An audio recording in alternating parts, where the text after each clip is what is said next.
What's going on, y'all? Welcome to Brew. Wait, this side, this side. I gotta get that left right. Welcome to Brew between real everyday women. Um, this is a brew moment. I just wanted to come on and just let you all know that every Wednesday, we haven't locked down a time yet, but every Wednesday we will be shooting an episode of Brew. So I want you all to follow and look for notifications. This is our fourth episode. This is kind of fresh out the gate. My husband and I are, working together to create this platform for us ladies. And gentlemen, y'all gonna get, some tips and whatnot just because, y'all watching. I can't leave y'all out. But yes, welcome to Brew, another episode of Brew between real everyday women. And today, before I get into what I wanted to share with you all today, I kind of wanted to share a moment that happened with me this morning. And this is for my married ladies. I don't want to say, I mean, you could be in a relationship too, but yes, strictly really for my married ladies. So this morning, my husband and I were having a conversation, and the conversation, it didn't get hot. It just got a little warm, got a little warm. I'm not gonna lie. And so him and I are going back and forth about a misunderstanding of something that was happening this morning. I I'm not gonna get into it. None of y'all business what happened. Let's just say conversation got warm. We were going back and forth about something. But I realized that I had the ability to change the course of where this was going.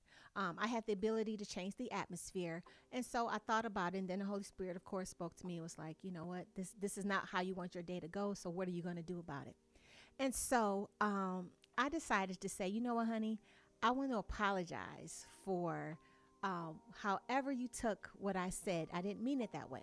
And I began to explain a little bit more of what I was trying to do and why I did what I did and said what I said and so on. And then immediately I could start feeling the air in the room get warmer, like not warmer, but better. The air in the room started to kind of clear out, and we began to communicate, and talk on the level of what we originally intended to talk on. But I ain't gonna lie, y'all, low key, I still kind of had an attitude a little bit. I still kind of, in my posture, in my demeanor, wanted him to really feel, because I feel like he was wrong for what he did. But I knew that me trying to prove was not going to solve anything. And it was so small, it was one of them battles that was not worth fighting. And I wanted us to have the conversation more than I wanted us to be going back and forth and trying to prove each other right. I wanted us to get over this thing so that we can progress into what we really wanted to talk about. And so I said I was sorry and explained everything. This is what I meant. But my emotions was feeling like, I still wanted to have an attitude. I still wanted to be like, when he asked me a question like, no, I don't know. I don't know. When I actually probably knew, like, I don't know where your wallet is. I don't know. But I actually probably did know where his wallet was. But ultimately, everybody wants to be a wife until it's time to be a wife. And that really, this was kind of like one of those moments, because I had the right to have an attitude. I had the right to kind of be a little standoffish, a little cold shoulder. But in actuality, what I wanted more was for us to be on the same page. And that took me having to really check my emotions to say, you can't say one thing and do something else. So many times when we get into back and forth with our husbands and our spouse, we'll say, okay, I'm sorry. But then yet everything about us says attitude, says I'm not sorry, says don't touch me tonight. Yeah, okay, you might as well just roll over. We both gonna just lay here, whatever the situation is. But you can't in one era want something to be better, but then your response or your emotions or your actions are completely different. I mean, just because you said sorry, if you're going to say sorry, actually mean it. If you're going to forgive, actually forgive. If you're going to let it go, girl, let it go. Because you're just really you're just cracking the door open for the enemy to come in. And, you never know. I can't say what may happen, but in that moment, I knew that we as women have the ability to create our atmosphere. We have the ability to, create the type of home and environment that we want to live in. And it can't be kind of like a discombobulated. It can be one minute you're saying this and next minute you're doing that. That leaves men confused. They think that they off the hook, or they think that they've been forgiven, but yet you're giving them the cold shoulder. Yet you're, giving them attitude. So just understand, if you're going to say that you're sorry, let it go. If you're going to, say, let's move on, then move on. Don't be that type of wife that say one thing, do something else. I'm telling you, it's no good for the marriage. So that's just a little something. What I really wanted to talk to you all about is really what I believe, not just me, but a lot of women are going through. And if you're not connected, or if you don't know or haven't been watching Live on Purpose Christian Center every Sunday at 10:30, y'all need to tune in, or you can come visit us, 31731 Shana Road in Warren, Michigan. Definitely come by and visit if you're looking for a church home, or if you just really want to get some principles and tools about God's kingdom, the Word of God. You're going to have an amazing time if you come. But what Pastor Damon has been teaching us is that we are already blessed. And my topic today, or my message today, would be stop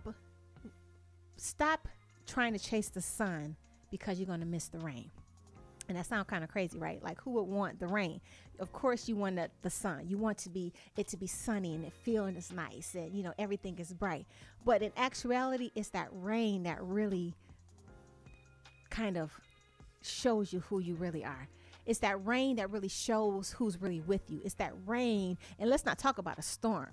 It's that rain and it's that storm that you really discover what things are sticking with you, what things are rooted, what things are, locked in. Because when you have rain, it comes to wash out things. Rain washes off debris and dirt. The storms will pick stuff up and swirl it around and, take it up out your life. And a lot of times we're missing that part because we're always trying to chase the sun. We're trying to chase the compliments. We want everything to be nice. We want everything to go right. We want our husbands to say the right thing, our kids to act right, everything to go right in our job. And the moment that it starts to rain, or some of it starts to storm, we think that God has turned his back on us, or we think that things are just, that the enemy is the devil is just breaking free in our life. In actuality, God sent that rain because some of us need the rain to, one, nourish the soil that we're in. Some of us are planted in some things. We're believing God for some real good things.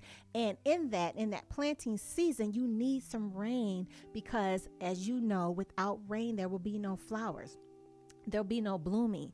There'll be no producing. There'll be no fruit. So that rain is meant to nourish you. That rain, that storm is meant to get them things out, those people, those environments that need to get up out of there. If they're not rooted, and they should be rooted in God, but a storm will clearly define what's not supposed to be in your life. And the rain will wash things off, in the same process nourish you. We've been being taught at Live on Purpose that we don't chase blessings. We position ourselves for blessing. And what that means is that God has already done what he's going to do. He's already blessed you, but you got to position yourself for it. So many times you miss things because you're not in the right place at the right time, because you think that trial, that tribulation, that storm, that rain was supposed to take you out. You decide to quit. You decide to give up. You decide to not say I'm sorry. You tear up the relationship. You quit the job, or whatever you decided to do. But you thought the rain was the end all. But in actuality, the rain was meant for you. It was sent to you. And I'm going to show you in the word. I'm telling you, I ain't lying. In James, and I wrote it down because I wanted to read it from the Amplified. I call it the amped up version. But the Amplified version is James 1:2. And it says, "Consider it nothing but joy, my brothers and sisters." Now, it goes on to say, whenever you fall into various trials. Now, the word I want to pull out real quick there is fall. Most of the time, you don't try to get into temptations or, go into trials. You fall into it, and falling most of the time is an accident. People don't try to fall. Sometimes it wasn't your fault. You don't know what happened, but you just fell into this problem or this situation. But the word tells us to be assured that the testing of your faith through experience produces endurance, leading to spiritual maturity and inner peace. Come on. And let endurance have its perfect result and do a thorough work, meaning rain come down, so that you may be perfect and completely developed in your faith, lacking nothing. That sounds so amazing. It sounds better until you actually have to go through it. But this is really just a reminder that this year may have started off rough for some of us. God brought us through this year and we're all excited about that. And then we, put out some things that we wanted to do, some things that we were going to move on. And it seemed like it's been raining on it ever since. Seemed like the car's been jacking up, stuff been going wrong in the house, your job is acting crazy. But trust and believe that rain is to really, the word tells us to completely count it all joy, because it's doing something on the inside of you. It's working some things out. Sometimes you need a little test, you need a little trouble, you need a little rain to, one, prove to see if you are who you say you are. If you say you're going to do something, then do it, because when the rain comes, you still got to be in the position. It's like we talked about, I think in like episode 2, the mood that you're in when you make the commitment is the same mood that you should be in when you have to keep the commitment. So that rain, those tribulations, that trial, them storms, for some of us straight up thunderstorming, was meant to uproot things that are not meant to stay with you, was meant to remove things out of your life that wasn't meant to be with you, was meant to clean some things up, which was meant to nourish the soil that you've been planting in. So hopefully you're planting in something that you believe God, that you believe that something is going to grow out of the seed that you have been planted. Remember, all the times we talk about too, Pastor Damon teaches us that when you're being planted, sometimes it's lonely.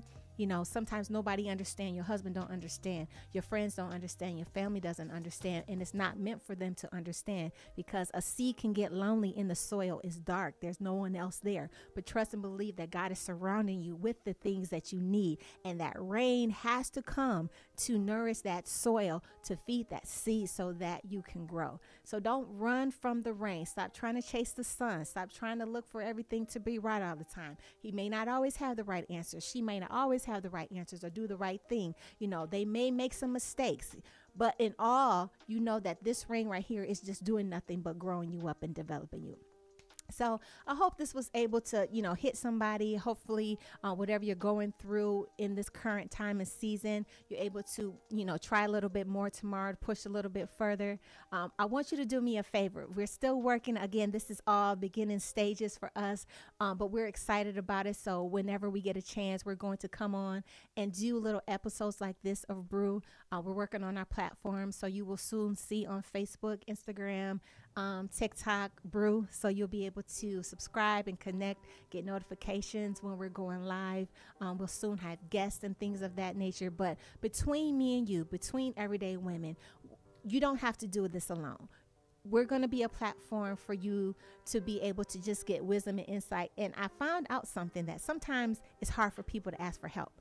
It's hard for people because when you're considered strong, or we're considered the one to have all the answers, you really don't you kind of don't, look for ways out, because people might view you as being weak or not being as smart as you think you are, or whatever you might be telling yourself.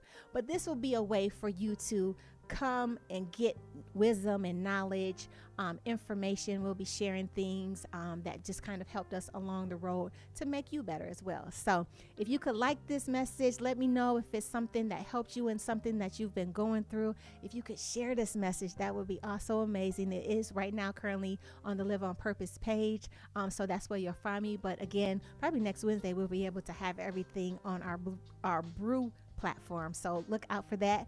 So I thank you so much for spending this time with me. Again, I pray that it blessed you. It was something that you were able to take from it. And, we're going to do it this year. So I love you all. Thank you so much for watching. Peace out.